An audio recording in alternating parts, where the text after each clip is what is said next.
Recognized.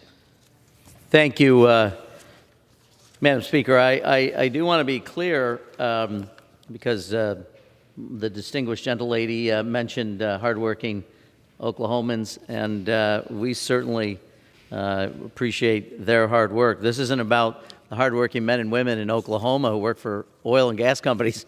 This is about the leadership of those companies that make decisions about where their dollars are going to be invested. Just to reiterate what I said earlier, ExxonMobil made $5.5 billion in profits just in the first 3 months of 2022. Chevron, $6.3 billion in profits. Shell made a record-breaking $9.1 billion. And on top of it, they're going to do their own buybacks of stock. ExxonMobil has announced they would triple purchasing its own stock by spending up to $30 billion on stock buybacks. Chevron will spend $10 billion on buying stock before the end of this year. They've announced that.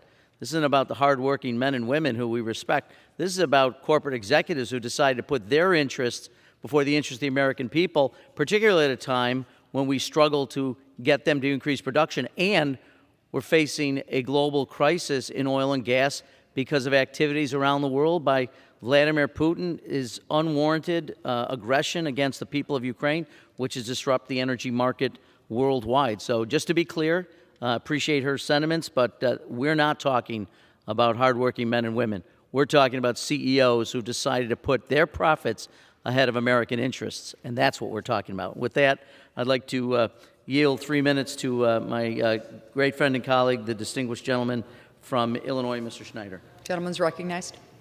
Thank you, Madam Speaker. I want to thank my friend from New York. The rise of racially motivated violent extremism is a serious threat to Americans across the country. We in Congress can't stop the likes of Tucker Carlson from spewing hateful, dangerous replacement theory ideology across the airwaves. Congress hasn't been able to ban the sale of assault weapons. The Domestic Terrorism Prevention Act is what Congress can do this week to try to prevent future Buffalo shootings, to prevent future California shootings, future El Paso shootings, future Charleston shootings, future Pittsburgh shootings, or future Wisconsin shootings.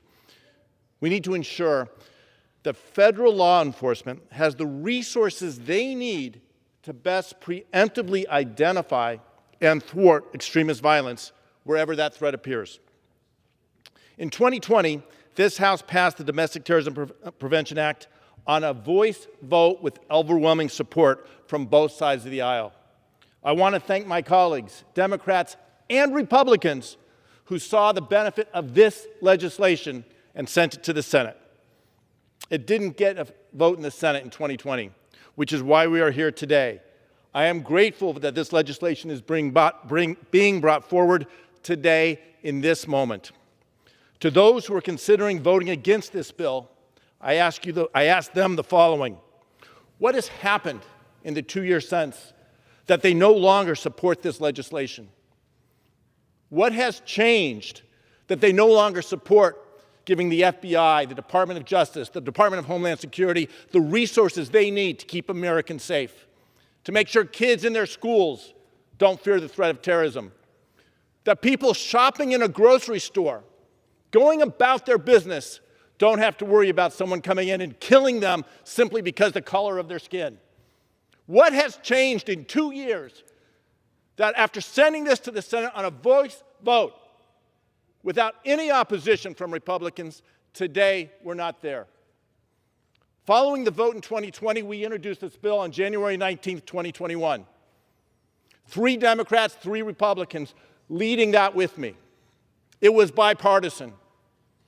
We've added nearly 200 Democrats to the list, and the Republicans stand silently by.